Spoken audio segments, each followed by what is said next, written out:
around me. Friendship may actually go beyond just relating on A superficial basis. There's the adage that says, show me your friends and I'll tell you who you are. There are some of us who are not very good at regular visit, but because they are friends, You have to. in order to maintain that friendship. The emotional state of the parents is usually directly proportional to the emotional state of the children.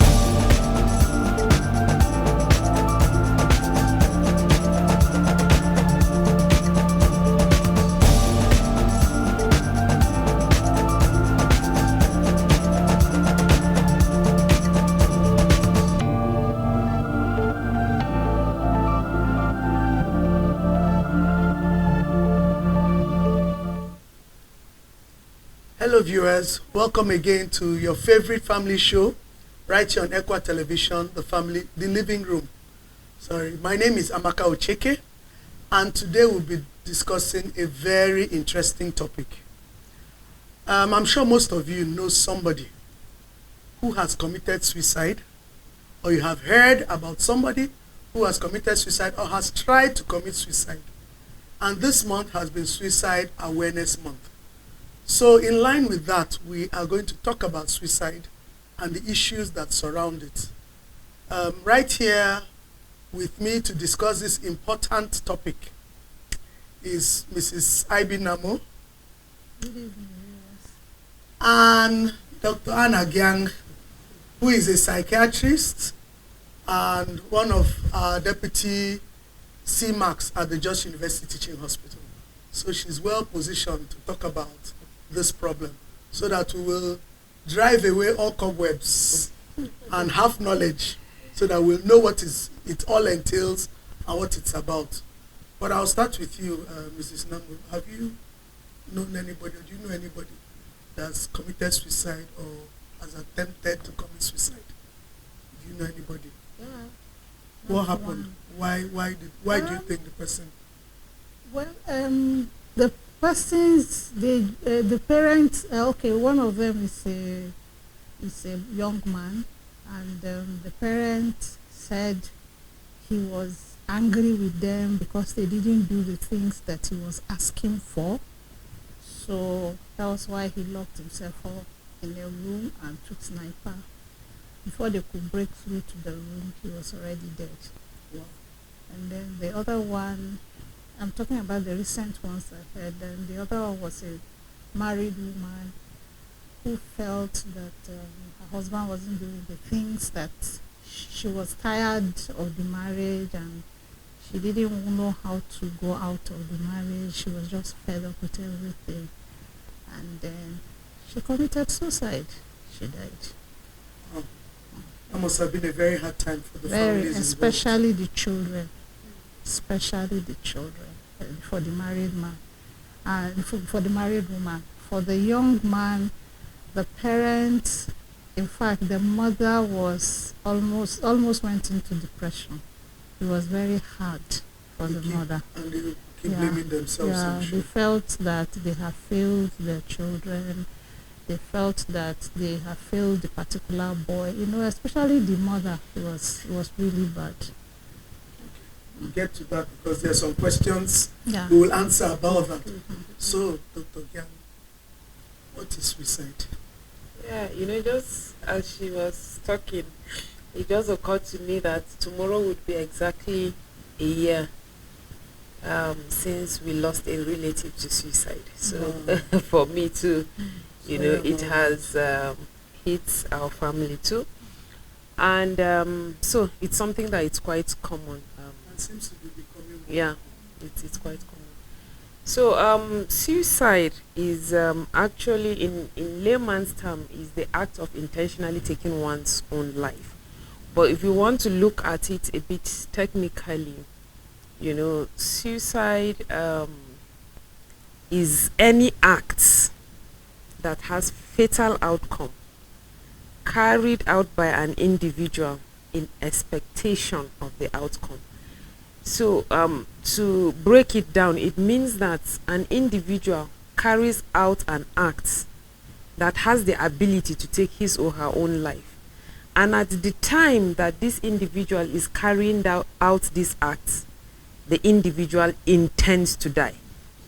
So the key thing there is that there is an intent to die while the act was being carried out. Whether the person dies or not, it changes a little what it is. So if the intent to die is there and the individual carries out the act and he dies, it is completed suicide. If the intent is there, the individual carries out this act but does not die, you call that attempted suicide or a failed suicide. Then if an individual carries out an act that is capable of taking his or her own life, but there was no intent to die at the time that the act was carried out, whether the person dies or not, you call it deliberate self-harm. So the difference between suicide and attempted suicide with deliberate self-harm is the intent to die at the time that the person is carrying out the act. So sometimes it might not be, we will not be able to very accurately say, especially when people die, whether it was deliberate self-harm gone wrong or actually a suicide case. So those are some of the technicalities. So we're still back with you. So what will make somebody want to kill himself or harm himself?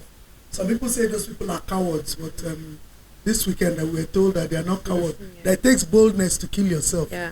So what would make somebody want to take his or her life?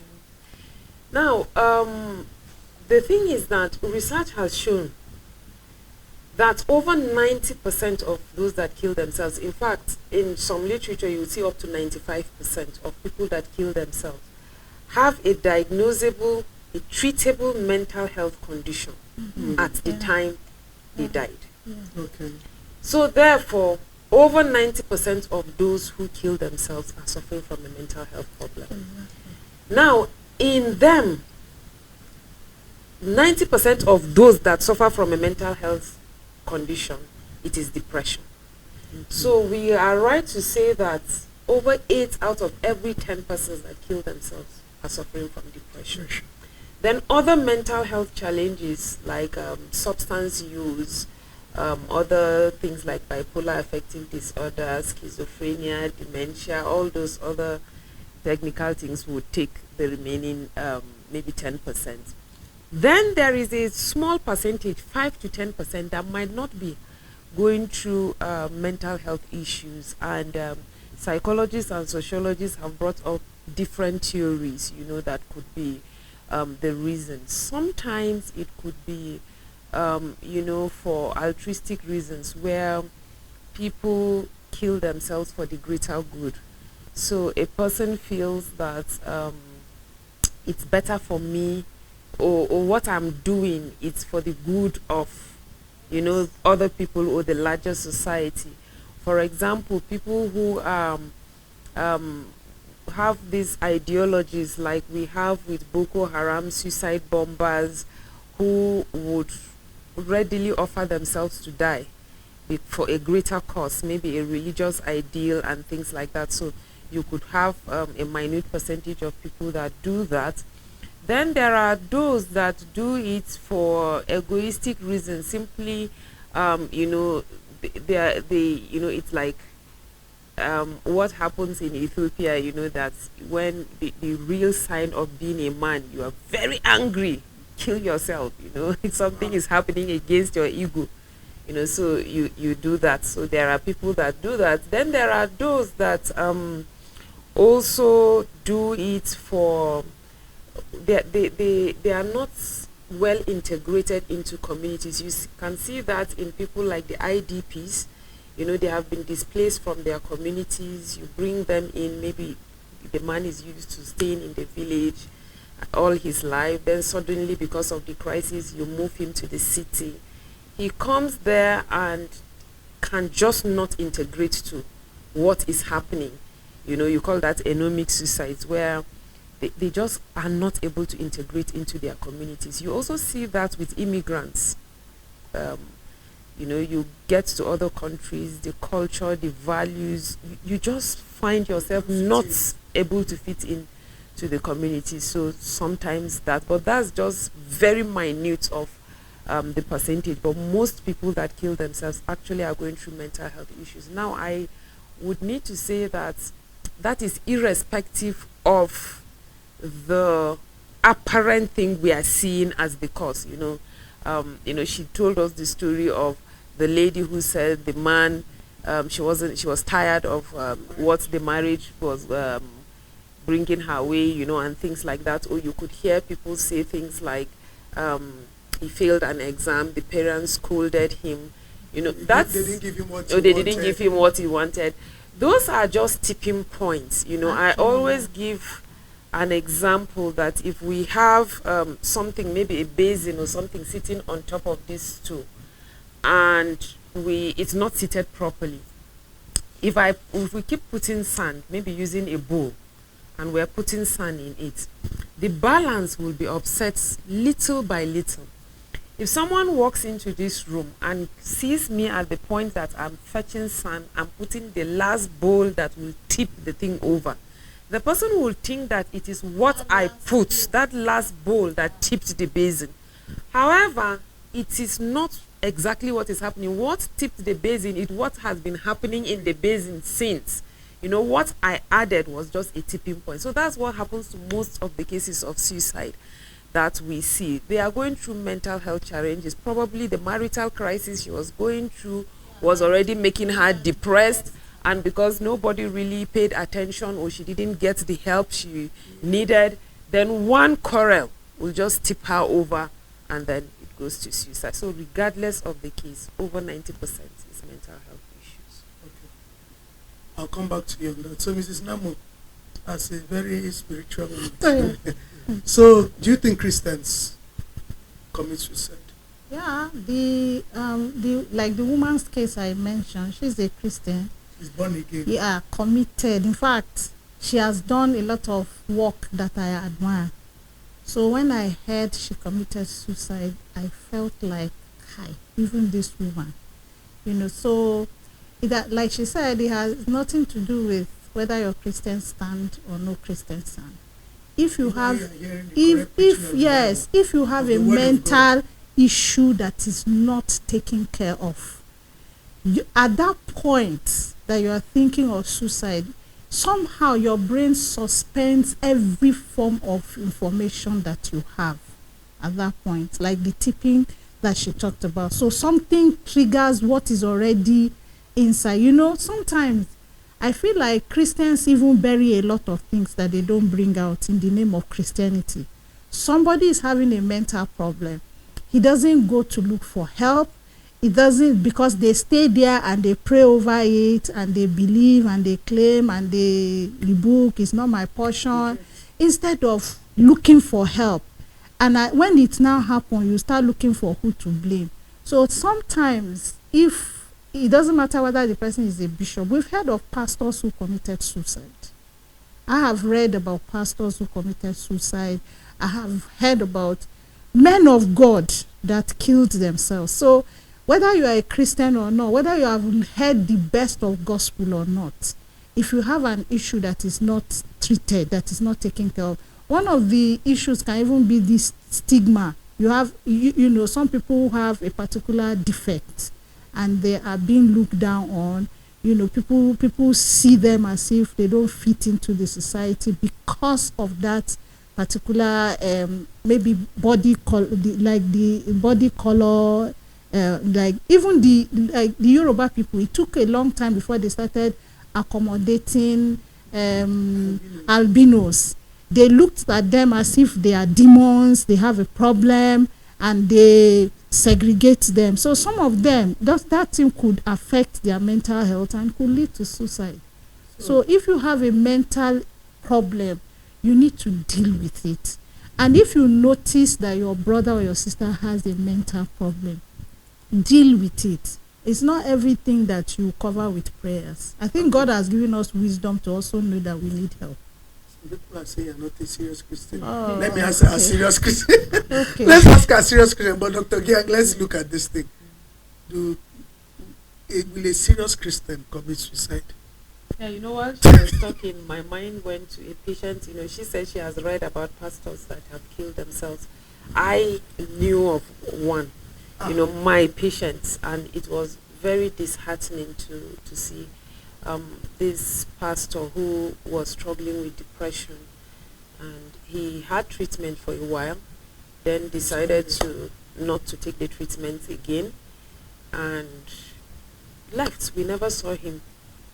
And the next time we saw him, he had banged his head against the wall several times, had a spinal cord injury. You know, then we were still in the temporary side. When they brought him, he was already on the verge of unconsciousness. So we quickly put a cervical collar, transferred him to the permanent side, and he died. Now that's a pastor, a serving pastor.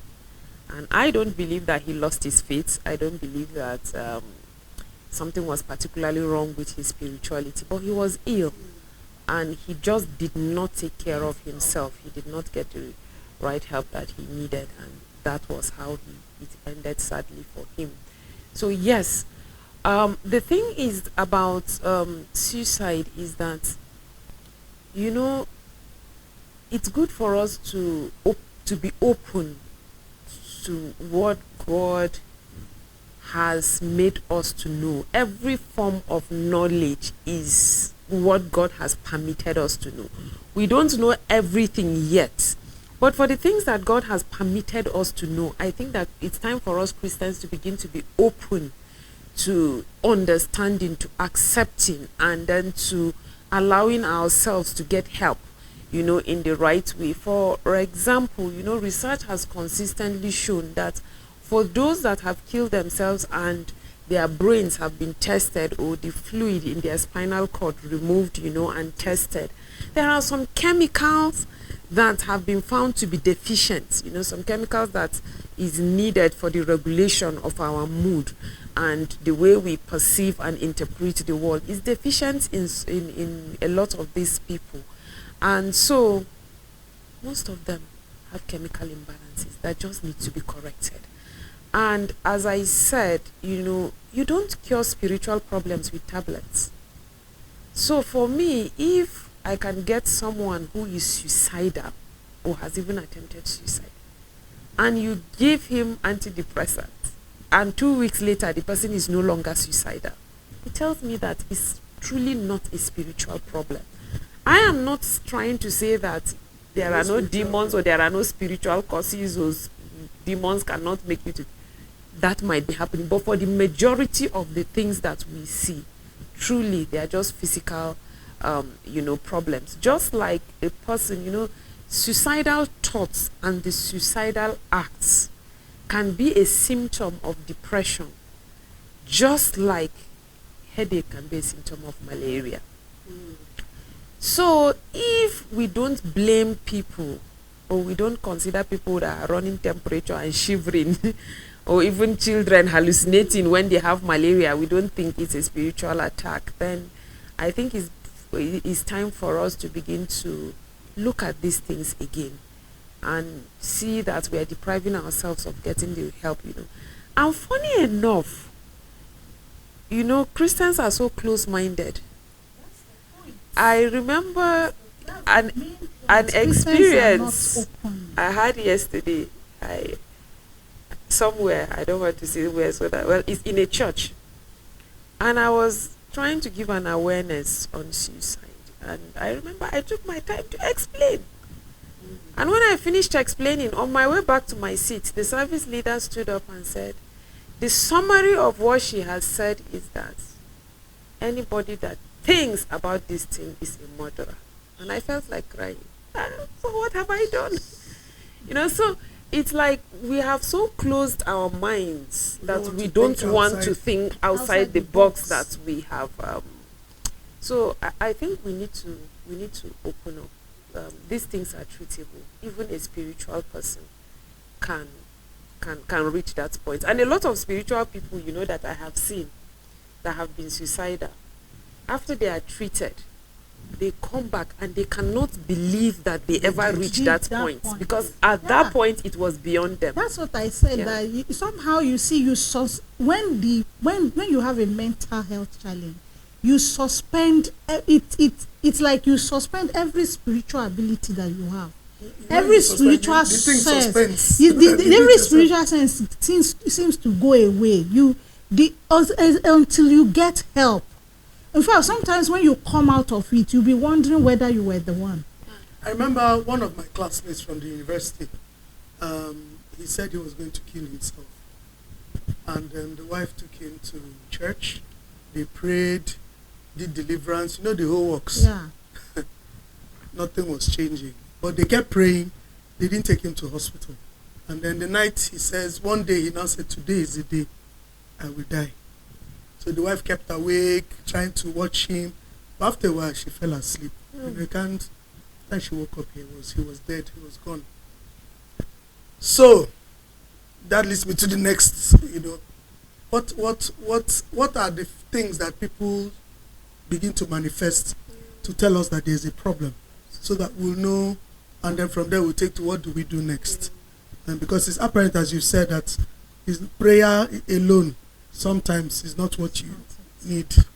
Yeah, I think before I go there, I would just want to note that, God has created us in such a way that we comprehend Him with our brain. You need your brain to be functional Yeah. for you to even comprehend God, for you to comprehend the Word of God, for you to meditate. Meditation is a function of the brain. If the brain is not functioning well, Psalm 23 can begin to sound insultive. It's true. Yeah, that's true. It can, something that is supposed to comfort you can begin to Become a judge problem. you because the brain is not functioning. I think I've mentioned it on this program here before. The frontal lobe is a very important part of our brain. That is what is responsible for comprehension, for planning, for organizing, for processing information, for memory. All these things are a function of the frontal lobe. When a person is depressed, the frontal lobe does not function well. Wow. So even comprehending, the person knows, the knowledge is there, but the ability to process that knowledge and make it meaningful and useful It's not will there. not work, even for a spiritual person. So I thought I should put that out there. But some of the warning signs that we need to look out for, the first is the issue of the notes that people write, and it mustn't necessarily be a suicide note. In extreme cases, when people are very serious, they drop suicide notes. The thing about suicide notes is that for a person that really wants to kill themselves, they will keep it somewhere that nobody would see until the act has happened. So you might not find them. But notes that people write sometimes, most especially in this our generation and for young people on social media. For those of us, you're part of our suicide prevention, activities and whatever. We have helplines, but we have been able to help more young people by the things they post on Social media. Facebook and Instagram, much more than the number that have called us, through helplines. How do we flag these posts? You see posts that denotes hopelessness. Things would never get better. There is nothing in this life. This is the end. Everything is bleak. Sometimes they don't say it explicitly. They say it figuratively. So sometimes hopelessness is beautifully put in poems. Very recently, someone was brought to me that was very suicidal. It's because another doctor who knew her was reading stories that she was writing. This person was a beautiful writer. So she would write stories. But this doctor was able to read in between the lines. The way the story was going was denoting so much hopelessness. And she said, no, something is wrong. And truly, when she brought her, she was suicidal. So we need to pay attention to what is it that people are even posting on Facebook, on Instagram.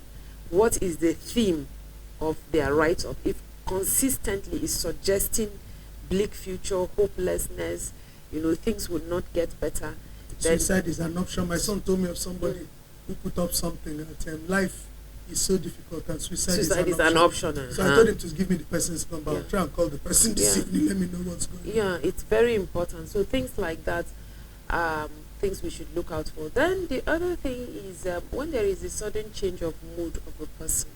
So somebody that used to be very cheerful, outgoing, suddenly is not talking to people, suddenly is irritable. And then sometimes their attitude might change for the better. So somebody that is aggressive suddenly becomes very nice, or suddenly it's being very polite to everybody, but that is not his nature. You know, it might actually be that he wants to leave a beautiful memory for people, you know, when he or she is gone. So they become suddenly nice. So a sudden change of mood can be a sign. Then withdrawal. Somebody who suddenly just starts keeping to themselves. They don't want anybody to disturb them. They don't want to come around people. When a person begins to withdraw, I think something is wrong. We need to check that out. Then sometimes people give away their possessions. People will just become very generous. And will collect and be saying thank you. Thank you. Yeah. So generosity is good, but when generosity is passing some certain levels, you know, when basic things, when person is giving away things that they don't really have enough of, or they are giving the only thing they have and it's becoming consistent, you know, it might be a sign that the person just wants again to leave good memories in the minds of people when they are gone. Then when people begin to carry out acts, like, you know, there are some final acts that people carry out and we think they are good. For example, somebody that is used to paying termly school fees suddenly goes to pay school fees for his children for 2 years. It might actually be a sign that the person wants to go, but wants the family to be comfortable, or he goes to pay house rent for 3 years, settle NEPA bills, settle water bills for several months. It might actually be that the person truly wants to go. Then sometimes when people have hallucinations or delusions, when people are hearing things that other people are not hearing. So I have seen cases where people have mental health challenges. They really don't want to kill themselves, but voices become so overwhelming, and they are not demonic voices, so it's just mental illness, things happening in the brain. You know, I know of a particular person who had schizophrenia that started hearing voices telling him, kill yourself, kill yourself. And he didn't want to kill himself. So he decided to run to a nurse's house. You know, the nurse would always help him with an injection. You know, and so he knew this illness was coming, so I need to run to. But unfortunately, the nurse's house was a bit far. So on his way, the voices were intensifying, and then they began to say, take a nail, drive it through your forehead. You know, so it got so overwhelming that the only way he knew to cope was actually he got a nail and used a stone and drove it through his forehead. The nail drilled into his brain tissue. Luckily, he didn't die. But I just gave the story to say that when a person is hallucinating, you don't joke with it, because you don't know the next thing the voices would say. It could be kill yourself, and we have seen quite a number. And the interesting thing about that is that hallucinations, they are treatable. You know, so when a person is hallucinating, please take him to the hospital. If a person has delusions, they start believing all manners of things. I have superpowers, I can change the world. The next thing is that, okay, I can be Jesus Christ, I can lay down my life for other people, you know, and they could take their life. So beliefs that are not in keeping with the person's setting should also be taken quite seriously. Then if a person makes the threats, whether it's joke or play, or see, if a person says, I want to kill myself, ha ha ha ha, I'm joking, please take it very seriously. You don't take those kind of jokes lightly, because sometimes people use humor to cover up their psychological distress. And that's why you would hear stories of, I'm sure people know about the worship leader that killed himself, is it 2 years or so ago? It was all over social media. He led praise and worship that day. Very active, very agile. People were blessed, and then he killed himself that night. So even when people are joking and they're laughing about these things, you don't take them lightly. So those are some things that we need to look at. Okay, we'll go on break now, and then when we come back, we'll continue. So viewers, we've been talking about suicide, how some of it presents, and the fact that suicide is not necessarily, in quotes, a spiritual problem. I know all our problems have spiritual connotations, but not demonic spiritual, that whenever issues, you only want to cast out the demons. There's a problem, and we need to look at it and get proper treatment. So we'll go on break, and when we come back, our phone lines will be open so that you could call in to ask questions or contribute to this conversation.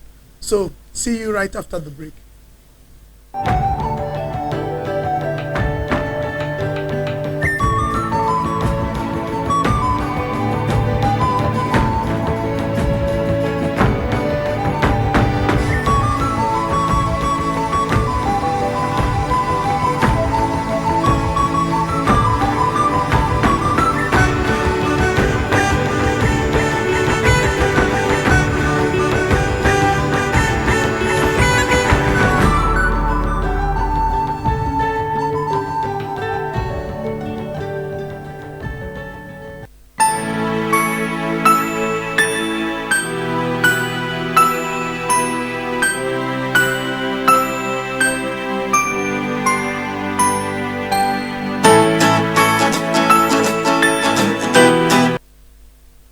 Viewers, welcome back from the break.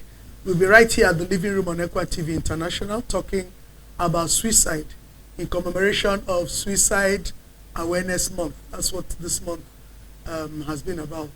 And we've been discussing here with Mrs. Ibi Namo and Dr. Anna Gyang about suicide.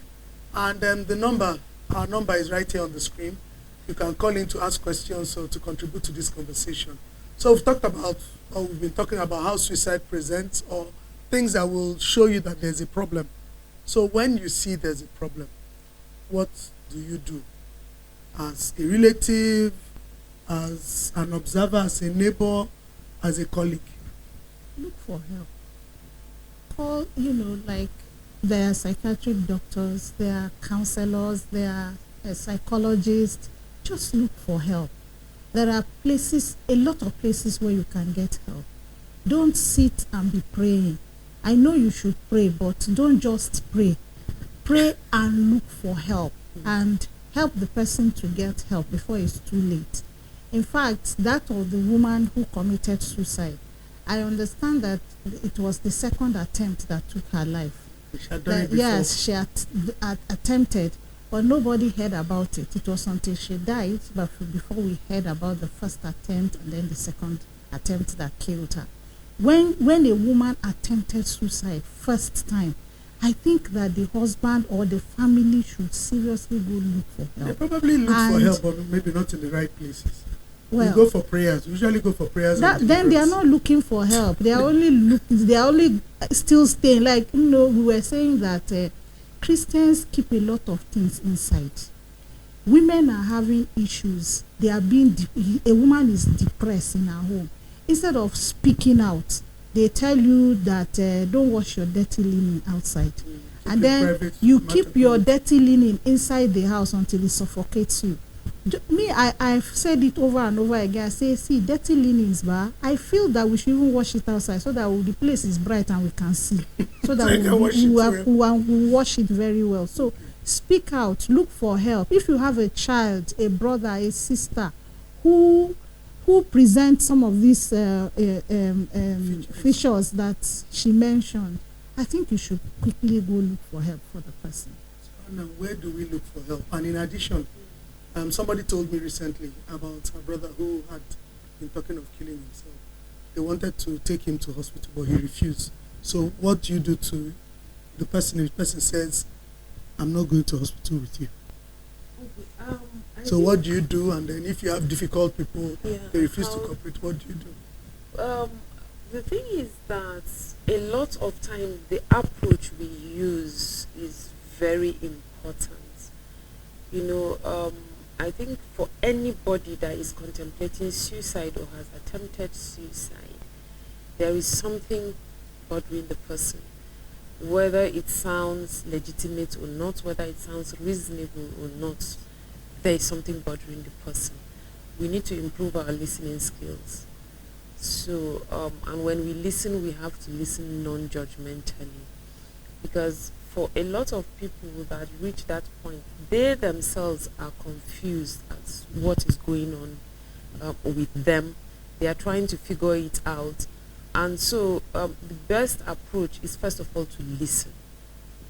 What is the problem? And when you're listening to a person, it's beyond what you say or you don't say. Your body language. Are you judging me or not? You know, it goes a long way. When the person feels that you truly care about the person and you're not just there to preach to him or to tell him about how he's going to hell after he kills himself, you know, then it is more likely that the person would agree with you when you try to point them to the source of help. And oftentimes, another way you could help is when you listen to the person. And when you're listening to people who are suicidal, you don't tell them about your own heroic acts. You know, how I fail. If he says I failed 3 courses. When I was in the university, I failed 20. And today I am a PhD holder.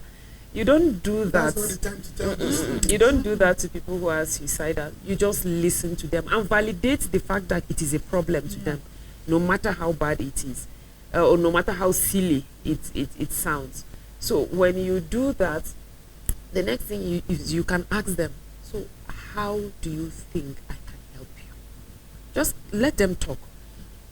When they give requests that are reasonable and safe, try to be that to them. Then you can now offer them, okay, can we also see a professional? For example, if the person says something like, okay, my parents are this, sometimes it might sound very silly because us parents these days, we don't understand the way the minds of our children are working. They get upset over very silly stuff. But if that is what is bothering the person, then okay, do you want me to speak with your parents? If he says yes, make that attempt. Then you can now say, okay, we have done this, but you know that this state that you're in, you will need some professional help. He will most likely follow you because he has seen that you have attempted to do something about what is bothering him. So I think we need to do that. Then help. You can get help from anyone. That's at least the first stage of help. Anyone who is appropriately educated about suicide. And you know, that's one of the things that we try to do, to educate as many people as possible. Mental health first aid should be like, by the way, one day you should talk about mental health first aid. I'm giving you topic. But mental health first aid should be Like a skill. Yeah, Just like we know how to apply GV on iodine on wounds, we know how to help people to wash their hands, to gargle their throats with warm water and salt. You know, that's how we should know mental health first aid, to be able to at least give that basic support, initial support before we get people to places of help. But because a lot of people are not knowledgeable, I think that the person should, you can get to a hospital actually, speak to any doctor. If you're suicidal, any doctor that hears you will link you to the right set of doctors. If you are unable to get to a hospital, if you see any psychologist, they would also talk to you and then they could also refer you. Because the truth of the matter is anybody that is suicidal should see a psychiatrist. That is standard. Anybody that attempts suicide in any hospital, if you get, even if it is you just took something very small or you did something very light, the person must have a psychiatric assessment actually before they go, because of the link between it and a mental health issue. But I encourage people to just talk. And for us that they talk to us, as she said, prayer is a good thing, but immediately you say amen, stand up and go to the hospital. It's a health, it's a public, if it's a public health issue. So we should treat it like every public health problem. Let's get to the hospital. Okay, I'll also ask, since there are some people watching. Okay, I think specific message for pastors. Pastors, don't be annoyed, but you are the ones who they bring the patients to for prayers, for deliverance, for advice from the Word of God. So what would you say to pastors, really, when they bring this kind of patients or people to them? I try to use that, for me, as a Christian, who is also a doctor, who is a scientist, I try to marry my faith with my practice. And I see several examples in the Bible that happen that I didn't think that they needed to happen, but I believe that God allowed them to happen like that so that we can see some examples.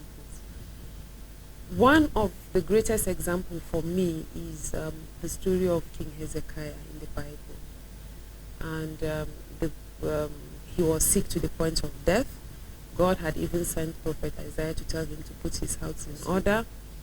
And he wept, cried, and God gave him 15 years more. But the story, I think in Kings, there was a place that, God now, Prophet Isaiah, God actually instructed Isaiah to tell him to put a cake of figs on Hezekiah's boil. And it was when he did that King Hezekiah began to recover. Now that spoke a lot to me, that this is something that God had already proclaimed. I didn't think that they needed cake of figs to make God's proclamation too. But I believe that was to set an example for us, to see that sometimes even the things that God has declared, we can fail to access them when we don't do the things that we were supposed to do. Because in biblical times, figs were used for medicinal reasons. So even at that, even in this, Jesus would speak and people will raise from the dead and whatever. But then there were several things that happened that needed the participation of men. In fact, even in the raising of Lazarus, when he said, Lazarus, come forth, and Lazarus came forth, he had to tell them, untie him. Men had to go and untie him. Why didn't he wake up like Jesus with the grave clothes just falling down? For me, and then there is this verse, sorry I can't quote where it is, but we are co-laborers with Christ, in this world. God has set this world to work based on certain principles, and we are not exempt whether we are Christians or we are not Christians. Yes, people can get miracles. I believe that I have gotten miracles before. I have had supernatural healing before. But it doesn't mean that the next time I'm sick, I don't seek for help. So miracles are reserved for God and how he wants to give them at his own time. We don't force miracles. We don't force the hand of God. I want to encourage pastors that we need to be open-minded. When there are psychiatrists, there are psychologists that are Christians. If you're afraid of maybe falling into the wrong hands, look for Christian psychiatrists. There are plenty, and speak with them. Let's marry the spiritual and the physical, because God has made us spirit, soul, and body. If the body is not functioning, the spirit, the soul, they would have to leave. So we need to be holistic in the way we manage things. I think if pastors can just also look at the body, which is the temple, which is the carrier of the soul and the spirit, and we manage them holistically, not trying to just medicate the spirit and the soul and assume that the body will automatically follow suit. It will be helpful, and I think we will see more results. I also feel like it's God that gave wisdom to psychiatrists and psychologists and doctors and all the professionals. I believe that it is God, even though they went for training. But it's not everybody that ends up as a doctor. It's not everybody that ends up as. So for me, I believe that God has put these things in place so that it's not every. For me, sometimes it's even the miracle you are seeking is getting a direction to a helper in a psychiatric that will help you to come out of what you're doing. That could be a miracle. You know, there are some person who have prayed for children. They have prayed and the miracle came and they just had it. But there are some people who have to go through the process, the hospital process, and there are some people who went through the same process who never had children. Some other persons prayed and went through the process and they had children. So the same thing we're saying, as much as you want to pray, as much as you want to believe for a miracle, can you also be open to say, where is this miracle going to come from? If God is leading you to a doctor, if God is saying, go and see a psychiatrist, if God is saying, go and see a psychologist, so God is trying, maybe that's where God is going to bring out your own miracle. So don't, pastors, please don't keep your folks inside the church and prevent them. In fact, there are cases of people who says they don't take blood transfusion because how can you take somebody's blood and put it in another person? And people have died because of that. A woman is in labor, she's losing blood, and they refuse to take blood, and the woman end up dying. Stop caging people. Don't stop using spirituality to cage people. Be open-minded. Allow people to seek for help. Let's accept the knowledge God has put in people to help. If God wants us to all be zombies, we only get what He gives to us directly as a miracle, so that we can praise the. Sometimes these people keep you there because they are looking for their own self-glory. Because when the miracle happened, you are going to praise the pastor because the miracle came through him. I think that some of the miracles can come through the doctors. So, Dr. I want to ask. She had given an example of one of the people she knows that committed suicide, and they said because his parents didn't give him what he wanted. So now what are we saying? When your children threaten you, if you don't give me what I want, I'm going to kill myself. If you don't send me to this particular school, I'm going to kill myself. What should be our response? What should we do? Do we just give them what they want so that they won't kill themselves? No, I think that we have to. How do we not get there? Because for me, the fact that you have gotten to a point that a child can say, if you don't give me, I'm going to kill myself, then there is a fundamental problem. An error has occurred somewhere. And I think it stems again from our parenting. I am so concerned about the way we parent these days. If a child is used to from little having his way with every little thing, it might be as little as snacks. You can eat snack at any time because you can afford it. You're not regulating anything. You can watch TV at any time. You can get everything at any time he wants to get. If teachers scold him, you're going there and you're scolding all of them. Why did they touch your children? You're causing commotion. You're actually setting up your child to believing that everything he wants is going to happen. So now, by the time he is growing, the demands keep increasing. Then you now realize that you cannot afford to do that. Then by the time you are trying to say no, it is already too late. It's making the child depressed. It's making the child to threaten you and things like that. So I think we should take care of that first. If we have gotten to a point that a child is consistently using threats, the child needs help. The child needs help. It might not be a mental illness, but the child is having faulty coping mechanisms that needs to be corrected. And that child needs professional help. That child will most likely need a psychologist to work with him, to help him see that that is not how to process information. That is not how to get what you want. So if you have a child that is always threatening, please seek for help. We almost run out of time. I have not talked about prevention of suicide. So it's like we're going to call you back again to come and tell us about how to prevent suicide and mental first aid. I think we'll do it together next time you come. How to prevent suicide. So we've been talking about suicide, the things that cause suicide, and the fact that people who are suicidal, they don't bring it on themselves. They have a background issue that needs to be dealt with. So we must be empathic, we must be understanding, we must be willing to listen and willing to offer help and take them to the right places. Yes, we pray, but after when we say amen, we head for hospital. Doesn't mean you don't have faith. So maybe let's start with you, Mrs. Nambo. Last words about suicide for today, because it's almost time. Suicide is preventable. Seek for help when you have a problem, when you notice any problem, whether as an individual or somebody close to you is having issues. Please seek for help. Okay. Dr. Gang? Seeking help is not an act of lack of faith. Seeking for help is actually a sign of strength. So we shouldn't be ashamed to do that. And we shouldn't also stigmatize suicide. Yeah. Let's talk about it. Mrs. Nambo says it's best to wash dirty linen outside so that you can see the light and see the dead very well, so you can do appropriate washing. So when there's a problem, please do not hide it. Seek for help. Talk about it.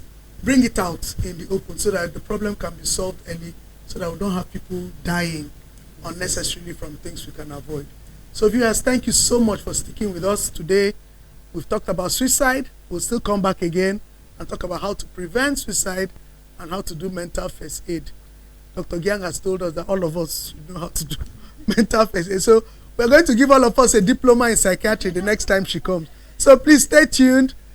Be here with us again next time when we show up. Do not forget to come and hear all that we have to say about prevention of suicide and mental first aid.